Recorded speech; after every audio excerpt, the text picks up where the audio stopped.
beta kembali lagi ini di program Benar Gak Sih? Atau Betul Kaseng? Menguak fakta di balik hoax. Nah, beta Delvia Wirajaya, biasanya itu kan beta bagi-bagi informasi tentunya seputar dengan COVID-19 ini. Supaya teman-teman semua tuh jangan sampai bingung dan juga termakan isu-isu hoax yang tidak dapat dipertanggungjawabkan. Nah, untuk mengurangi angka dari infeksi dan juga kematian nih akibat COVID-19, sebenarnya pemerintah itu sudah mencanangkan namanya program vaksinasi COVID-19. Aduh, tapi nih ya, belakangan ini sempat lagi beredar kabar kalau vaksinasi justru memicu aneka varian dari COVID-19. Pasti tahu ya, varian ada COVID Alpha, kemudian COVID Beta, COVID Delta, Kappa, pokoknya aduh paling banyak sekali. Jadi pokoknya kita cek pernyataan kontroversial yang terjadi itu langsung saja di akun YouTube yang ada berikut ini. Mengendalikan virus itu mungkin saat ini untuk untuk COVID, flu dan sebagainya itu tameng kita ya di masker. Karena apa? Masker itu kan menghalangi masuk ke hidung. Jadi dia mati di udara. Saya bilang masker ini cara membunuh virus sunatullah. Kalau kita biarkan tanpa masker, virus masuk ke dalam tubuh, kemudian di dalam tubuh digempur oleh antibodi. Maka virus tidak akan mau mati sia-sia. Di situ dia mulai mutasi. Jadi mutasi akibat vaksinasi ini cukup tinggi, Bu. Iya. Cukup tinggi. Justru karena karena vaksinasi maka mutasi akan lebih banyak. Akan lebih banyak. Kalau memang betul kan vaksinasi ini malah memicu varian dari COVID-19, pastinya semua orang kan jadi takut untuk mau vaksin COVID-19 itu. Tapi betul Kaseng ya, karena pernyataannya ini nih kayak tidak bisa dipahami begitu. Jadi supaya kita langsung paham dan juga jelas, kita cek langsung dari penjelasan Ahmad Rusdan Utomo. Beliau ini ahli biologi molekuler dari lulusan Harvard Medical School Amerika Serikat. Berikut ini. Saya mau menunjukkan satu hal ya. Saya coba akan contoh adalah gambar di sini ya. Coba saya akan share screen untuk yang berbeda. Nah ini. Oke, ini gambar timeline ya, timeline bagaimana kapan munculnya varian di Brazil P1 ya, varian P1 yaitu varian Delta. Bukan, varian Gamma. Sorry kalau sekarang ke dalam bahasa Indonesia varian Gamma. Ini adalah situasi di Brazil. Di Brazil ini adalah sekitar Maret 2020 ada di sini, sementara yang ada di sini adalah Januari 2021. Oke. Pertanyaannya, kapan vaksinasi dimulai? Vaksinasi dimulai di akhir Januari, ada di sini titiknya. Pertanyaannya, kapan varian P1 ditemukan? Sebelum Januari. Nah, di sini. Ya, sekitar pertengahan Desember. Artinya apa? Artinya varian-varian itu munculnya itu justru ada event yang sebelumnya. Apa event-event sebelumnya? Jadi misalnya nih, ketika dibuka ini hiburan, ya hiburan secara umum gitu kan. Lalu ada ini menarik di sini, ada local election atau pilkada lah kalau dalam bahasa Indonesianya, ya pemilihan daerah ada di sini. Jadi ada apa namanya? Ada hal-hal yang mendahuluinya.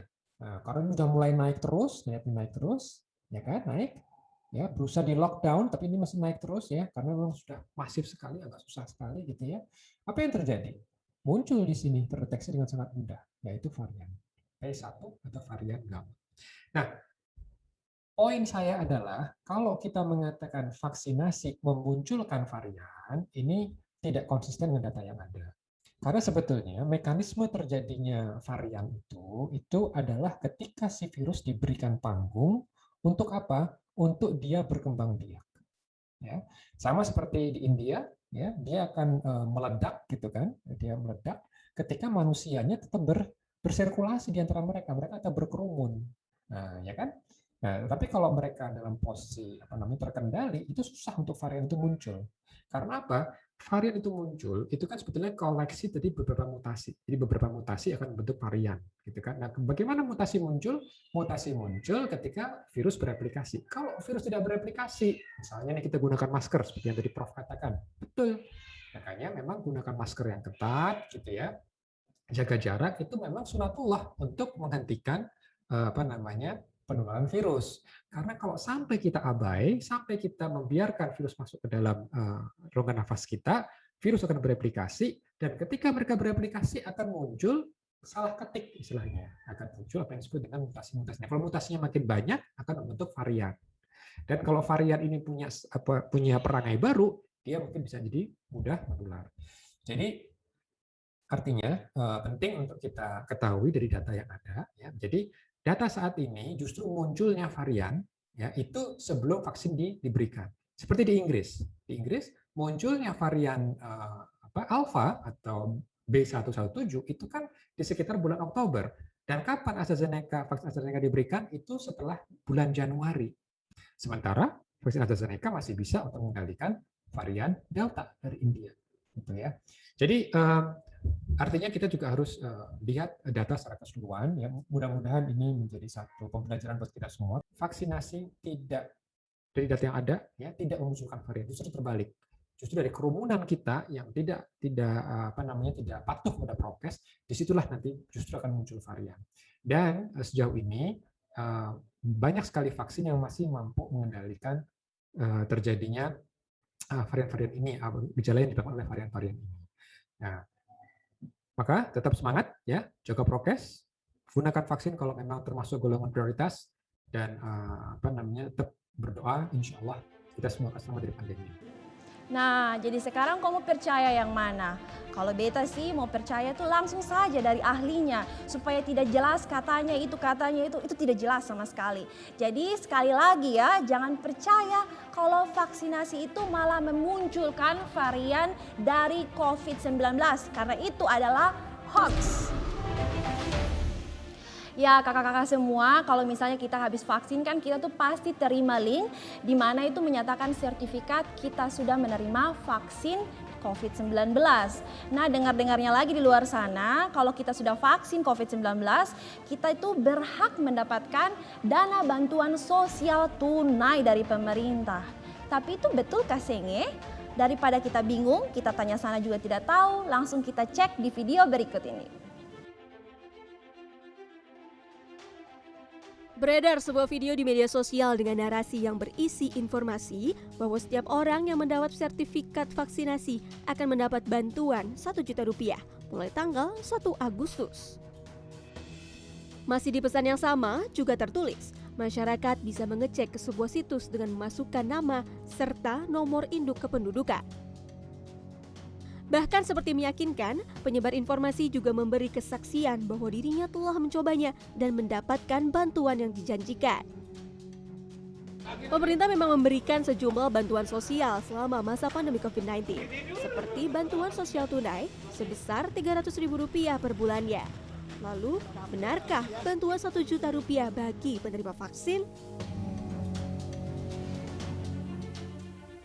Nah, ternyata lagi nih ada perdebatan. Jadi misalnya kan bantuan sosial tunai Rp1 juta itu untuk satu orang, kira-kira bisa bikin negara ini bangkrut tidak ya?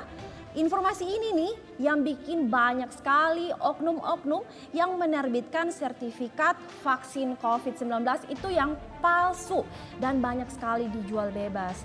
Nah, kita untuk cari tahu kebenarannya dulu, mari kita lihat video berikut ini.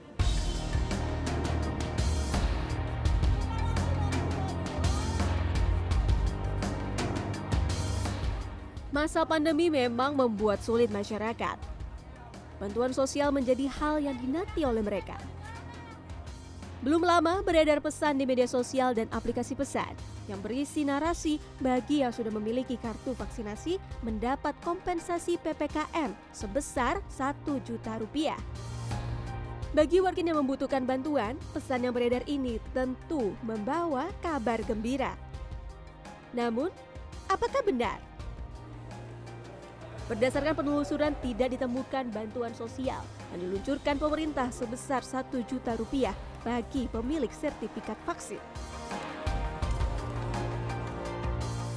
Seperti dikutip dari laman cnnindonesia.com, ada 6 jenis bansos yang digelontorkan pemerintah di masa PPKM level 4. Di antaranya, bantuan sosial tunai atau BST yang besarnya adalah Rp300.000 per bulannya, diskon listrik bagi pelanggan 450 watt dan 900 watt hingga September 2021, bantuan sosial keluarga harapan, kartu sembako, bantuan beras 10 kg, dan BLT subsidi gaji. Kalau ada misalnya permintaan-permintaan yang minta kartu vaksin yang memang bukan menjadi bagian dalam penanggulangan pandemi, ya artinya itu tidak benar. Yang orang mengambil kesempatan di dalam situasi yang sulit ini.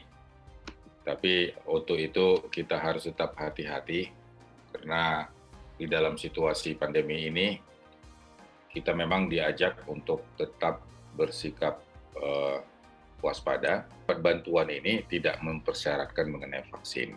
Saat ini, kegunaan kartu vaksin bukanlah untuk syarat mendapatkan bantuan sosial.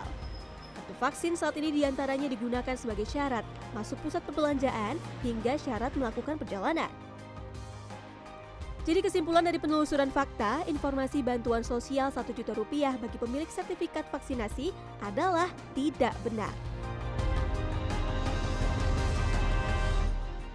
Nah, jadi bagaimana itu toh kakak-kakak semua?